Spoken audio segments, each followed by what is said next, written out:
What's up, everybody? It's Luke James, not the singer.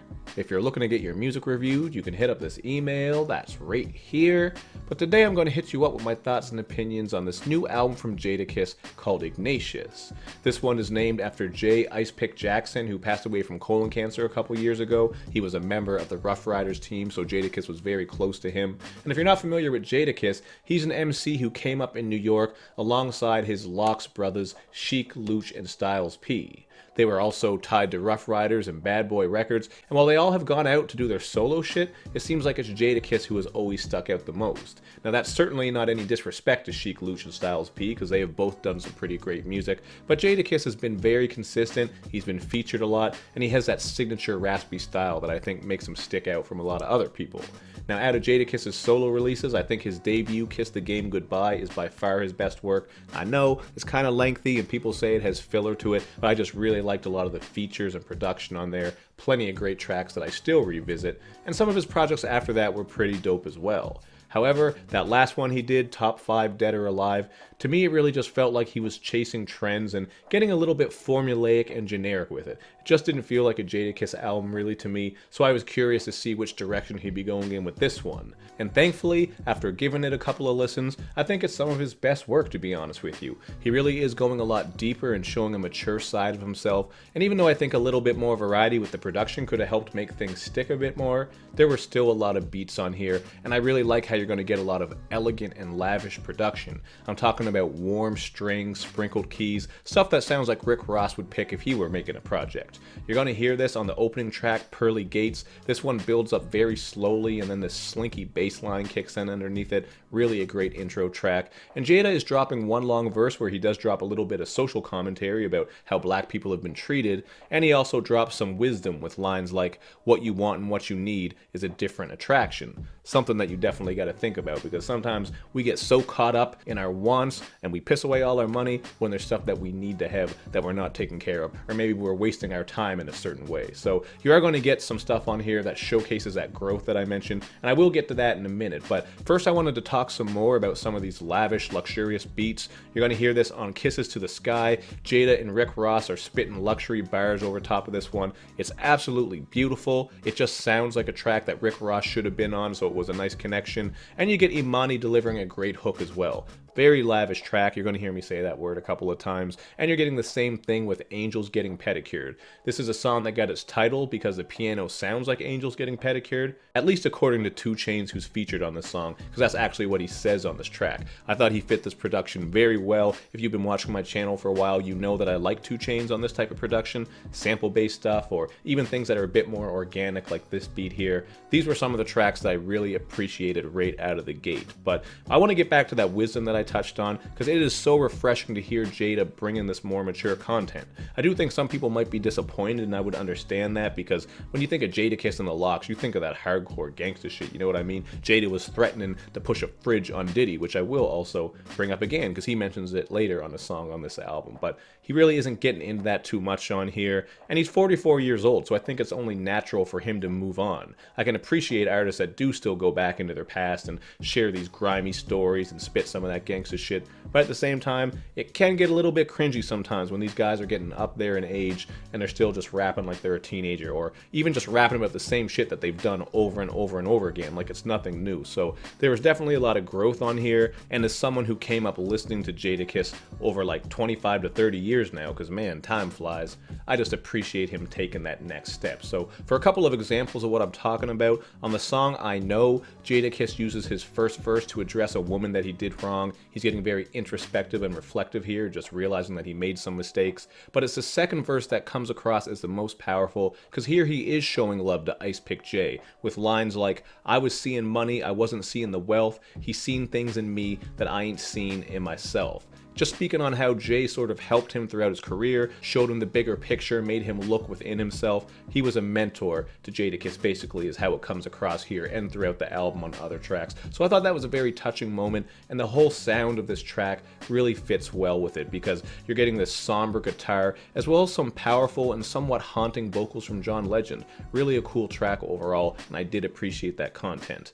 You really are going to hear the softer side of Jadakiss on some of these tracks, including on Closure. This one is in the same vein. It's very mellow. It has this gentle ballad style production, and this time around Jadakiss is showing love to all of the fallen MCs out there. Not all of them, because that would be like a fucking 3-hour track, but to a lot of them out there, including Pop Smoke recently, Nipsey Hussle, Mac Miller. Really a nice way to wrap up the album because he's just reflecting and showing love to these artists. So I thought that was cool. Then on Keep It 100, he's rapping about the importance of loyalty and trust in relationships, but production-wise and hook-wise, this one was pretty bland. You will notice some of the hooks on this aren't that great. And again, as much as I do like the production, there are some beats that aren't overly distinct and memorable. Like, they didn't make me scowl, make me get out of my seat, or make me feel like it was really wavy. I'm always looking for a strong feeling with production, and some of these tracks do lack that in my opinion. One track that doesn't lack it though is the single Me. This is an immediate standout. I loved it when it came out as a single, and you're getting this very beautiful Peebo Bryson sample here that works perfectly. Really just a great track all around, and this is a track where he is looking back at his past, making money with Bad Boy and Rough Rider, the beefs he had with Beanie Siegel and 50 Cent, the classic Reebok commercial with Allen Iverson, and of course that story I mentioned earlier about threatening to push a fridge on Diddy. You know, I kind of forget about all these things sometimes, but it's fascinating just listening to this album now, again, as someone who came up with a lot of love for Jadakiss over all these years. He really has been part of a lot of hip-hop history. He's done so many great things, he's always been consistent, and sometimes I wonder if we fully are realizing all the stuff that he has contributed to hip-hop, because he's been involved in so many different things. Really, he is going over that throughout this album, so it is a bit of a love letter to the hip-hop game, as well as just the things that he's gone through. Really something that I thought was cool with this project. Now, as far as some of the more fillerish tracks, you get a couple of smooth R&B joints. Catch and Release has this slick guitar production as he's rapping about heartbreak and insecurities. Nothing too disgustingly bad here. Like, it ain't dumpster juice with fish bones and ripped up soggy porno mags in it. It's just kind of alright, not overly memorable. And Need Your Best, same type of thing. It's just a solid neo-soul type of joint with a Ty Dolla $ign feature, and it doesn't offer much lyrically with lines like, "You be the vegetable rice, I be the soy sauce." That is just boring and tired. Not really anything going on with that line or that song. You know, these songs are just alright. Again, they're not absolutely disgusting, but I think a lot of people would probably put these in the filler column. But one track we are going to get into before we wrap up here is Huntin' Season, obviously, featuring Pusha T. This shit, out of every song on here, sounds the most like classic Jada, because he's calling out all these new MCs, putting their heads on the wall. It's Huntin' Season. And there's also actually a bit of controversy with this one, because Pusha T got on social media after Pop Smoke's death and basically just said he wasn't too comfortable with the idea of this track. It was just bad timing, really. But however you want to call it, this is a really dope track in my opinion. It has that vintage Jada sound. I like the crashing drums, blaring horns, and icy keys on the production. And there were some hard-ass bars on this thing, like Jada saying, "For my thugs in the cage, slugs in the gauge, they just want a couple likes, a little love on their page. That just make me want to hollow a brother. We supposed to be leaders, why you want to follow each other?" That was a really dope line. And speaking of dope, Pusha T is coming through with the usual dope boy bars with shit like one-man army like Ason, threw some powder in the air like LeBron. Definitely one of my favorite tracks on here. This shit goes hard. So if you do want that classic vintage Jada, this is a track you would go to, and you're not going to get that throughout the rest of this album. If you are interested, though, in a more mature Jada who's opening up about his history and his past and reflecting on the man he is today and sort of going over past mistakes and things like that, if that does intrigue you, I really think you will enjoy this project. So for me personally, I'm going to go with a 7 out of 10. I almost went a little bit higher, but I didn't feel like I came out of this one being blown away.